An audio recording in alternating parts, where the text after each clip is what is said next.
Hi everyone, welcome back to our channel. In today's video, I'm going to show you how to add graphics on your videos using Clipchamp.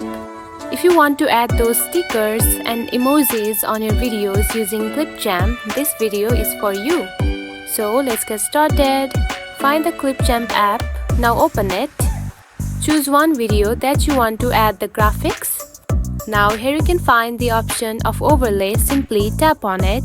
Now here you can find the option of emoji and stickers. Tap onto emoji to add the graphics.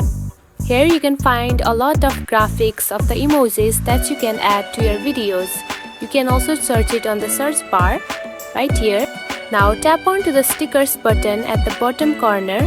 Now from here you can add a lot of stickers that you can add to your videos.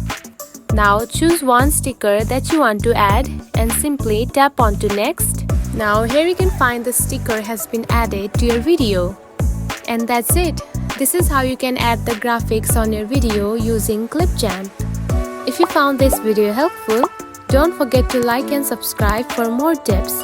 Thanks for watching.